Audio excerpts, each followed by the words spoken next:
Kenapa ya? Tahun ke tahun bumi kita ini menjadi panas dan iklimnya pun tak menentu. Hal tersebut terjadi karena pemanasan global. Pemanasan global warming adalah kenaikan suhu rata-rata di bumi akibat peningkatan emisi gas rumah kaca yang menyelimuti bumi. Biasanya peningkatan suhunya terjadi 2-5 derajat Celcius. Lalu gas rumah kaca itu apa? Nah, gas rumah kaca itu adalah gas-gas berupa air, karbon dioksida, metana, dan gas-gas lainnya. Tapi sebenarnya penyebab dari pemanasan global itu apa? Bisa dari efek rumah kaca dan aktivitas yang menghasilkan adanya gas rumah kaca seperti transportasi, industri, pembuangan sampah, penebangan, pembakaran hutan, dan pertanian peternakan. Nah, kenapa sih transportasi itu bisa menyebabkan pemanasan global? Jadi gini, kebanyakan transportasi itu menggunakan bahan bakar fosil. Nah, kebanyakan di kota-kota besar itu transportasi sangat padat yang menyebabkan polusi udara. Nah, di dalam polusi udara itu terdapat gas-gas seperti karbon monoksida, terus belerang dioksida, terus ada nitrogen dioksida, terus ada juga hidrokarbon dan gas-gas lainnya. Nah, apabila gas-gas ini bereaksi dengan oksigen yang ada di udara, maka akan terciptanya gas rumah kaca. Nah, selanjutnya itu industri. Nah, kebanyakan industri melibatkan penggunaan senyawa CFC yang berpotensi menimbulkan efek rumah kaca. Salah satu contohnya yaitu AC. Nah, CFC ini dilepaskan ke atmosfer dan jet klorin akan dipecah oleh sinar matahari. Nah, jet klorin ini dapat bereaksi dan menghancurkan lapisan-lapisan ozon.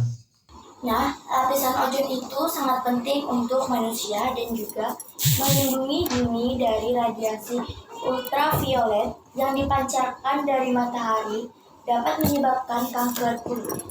Sampah juga bisa menyebabkan pemanasan global. Nah, jadi gini, pada umumnya sampah itu kan ada sampah organik, anorganik, dan B3 atau bahan beracun dan berbahaya.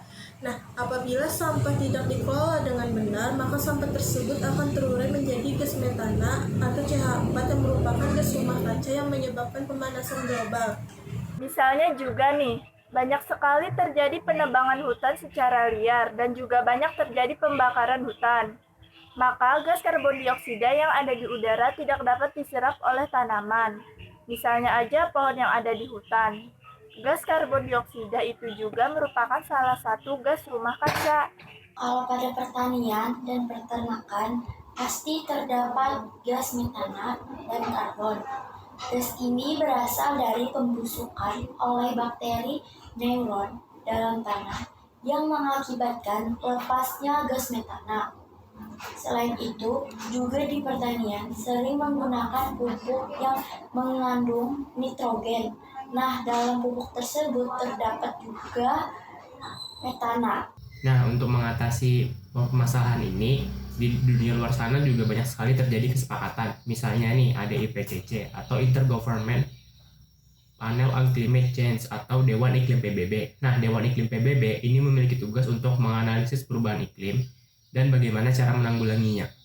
Ada juga protokol Kyoto yang merupakan persetujuan negara-negara industri untuk mengurangi emisi gas rumah kaca sebanyak 52% dibandingkan tahun 1990. Ada juga APPDCD atau Asia Pacific on Clean Development and Climate yang terdiri dari negara-negara yang mempunyai tingkat pencernaan emisi gas tinggi seperti negara Amerika Serikat, Jepang, Cina, Korea Selatan, dan India yang bertujuan untuk mengurangi emisi gas yang akan membantu juga protokol Kyoto dalam menangani masalah pemanasan global. Nah, ada juga perjanjian perubahan iklim Paris. Isi kesepakatan ini menyebutkan negara-negara dunia berkomitmen menjaga ambang batas kenaikan suhu di bawah 2 derajat Celcius dan menekan hingga 1,5 derajat Celcius. Terus, bagaimana ya dampak dari pemanasan global? Pemanasan global itu sangat banyak dampaknya. Misalnya, hujan asam karena adanya karbon dioksida di udara yang bereaksi dengan uap air. Terus juga terjadi perubahan iklim. Akibat dari perubahan pergerakan angin akibat kenaikan suhu bumi hasil lapisan ozon yang berlubang.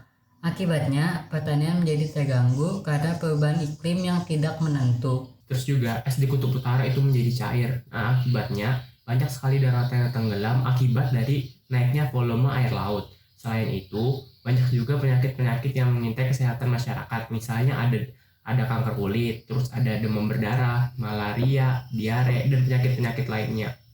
Ditambah lagi banyaknya spesies flora dan fauna yang berkurang bahkan sampai punah akibat suhu udara yang meningkat.